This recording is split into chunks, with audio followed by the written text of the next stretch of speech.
दोस्तों, आप सभी के मन में एक सवाल जरूर होगा कि क्या सच में दुनिया में भूत प्रेत जैसी कोई चीज होती है। इस सवाल का जवाब आपको इस वीडियो में मिल जाएगा, तो वीडियो पर बने रहें। ये कहानी है अतुल के साथ हुई एक सच्ची डरावनी घटना के बारे में। तो मैं आगे की कहानी अतुल के पॉइंट ऑफ व्यू से सुनाऊंगा। मेरा नाम है अतुल और मैं एक साइंस स्टूडेंट हूँ। और जब भी मेरे सामने कोई भी सवाल आता है तो मैं उस सवाल का जवाब ढूंढने के लिए कुछ भी कर सकता हूँ। और इसी जीत की वजह से कुछ ऐसा हुआ जिसे मैं आज तक भूल नहीं सकता। मैं एक दिन मेरे मोबाइल पर कुछ वीडियोस देख रहा था और तभी मेरे सामने एक हॉरर वीडियो शो हुआ। उस वीडियो को देखने के बाद से ही मुझे एक बात जानना था कि क्या सच में भूत प्रेत जैसी कोई चीज होती है। इस सवाल का जवाब पाने के लिए मैं पहले अपने टीचर के पास गया। तो मेरे टीचर कहने लगे, दुनिया में कुछ नेगेटिव चीजें होती है जिसे हम देख नहीं सकते, और जो भी उस नेगेटिव चीज का सामना करने का कोशिश करता है उसके साथ कुछ ऐसा होता है जिसके बारे में हम सोच भी नहीं सकते। उसके बाद मेरे टीचर कहने लगे, तुम इन सब चीजों से दूर रहो तो ठीक है। उसके बाद मैं इस सवाल का जवाब पाने के लिए अपने दादी के पास गया। मेरा बात सुनकर मेरी दादी कहने लगी, मैं जब 12 साल की थी तब हमारे गांव में एक अजीब सा घटना देखने को मिला। हमारे गांव में जवान लड़के अचानक से रहस्यमयी तरीके से मरने लगे। जब ये बात पुलिस वालों को पता चला तो पुलिस वाले भी इस सवाल का जवाब को ढूंढ नहीं पाए।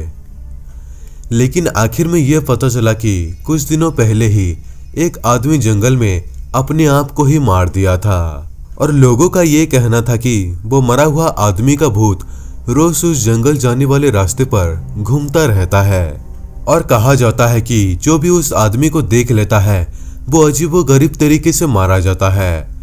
और जितने भी जवान लड़के मरे थे उन सभी ने उस आदमी के आत्मा को देखा था। और इन सब से मुक्ति पाने के लिए गांव वालों ने एक तांत्रिक को बुलाकर उस आदमी के आत्मा को एक पेड़ पर बंदी बना दिया, जिसे सारे गांव वालों ने राहत की सांस ली। मेरी दादी से ये कहानी सुनने के बाद मैं थोड़ा डर गया। और उसके बाद मुझे एक गांव के बारे में पता चला जहां पर सारे गांव के लोग ब्लैक मैजिक करते हैं, यानी कि सारे गांव के लोग काला जादू करते हैं। और इन सब चीजों के वजह से लोग उस गांव की तरफ जाने से भी डरते हैं। लेकिन मैं उस गांव पर जाने के लिए बहुत एक्साइटेड था, क्योंकि मुझे जानना था कि क्या सच में भूत प्रेत जैसी कोई चीज होती है या फिर नहीं। उसके बाद मैं और मेरा एक दोस्त अजय मिलकर उस गांव पर गए। उस गांव पर मुझे थोड़ा सा अजीब सा लग रहा था। ऐसा लग रहा था कि मानो हमारे आसपास ही किसी का आत्मा भटक रहा हो। उसके बाद मैं और अजय उस गांव के एक आदमी से मिलने के लिए गए जिसका नाम था विद्याधर। उसके बाद मैंने उस आदमी को सारी बातें बताने लगा। उसके बाद विद्याधर कहने लगा, कुछ दिनों बाद एक लड़के को मारना है, तुम मेरे साथ रहना और सब कुछ देखते रहना। उसके बाद विद्याधर चोरी छिपे पास के गांव के लड़के का पैर का धूल और एक फटा हुआ कपड़ा लेकर आया और रात के समय कुछ मंत्र पढ़कर कुछ करने लगा, जिसके अगले दिन पास ही के गांव का वो लड़का मारा गया। ये सब देखकर मैं पूरी तरह डर चुका था। उसके बाद मैं विद्याधर को कहने लगा, तुम ये सब चीजें क्यों करते हो। मेरा बात सुनकर वो आदमी कहने लगा, पैसों के लिए ये सब करना पड़ता है। उसी रात के 12 बजे विद्याधर शमशान घाट पर जाकर उस लड़के का जला हुआ कुछ हड्डी लाता है और फिर उस हड्डी को एक कलश में भरकर कुछ मंत्र पढ़ने लगता है। और उसके बाद जो कुछ भी देखा हमने उसे हम कभी भी भूल नहीं सकते।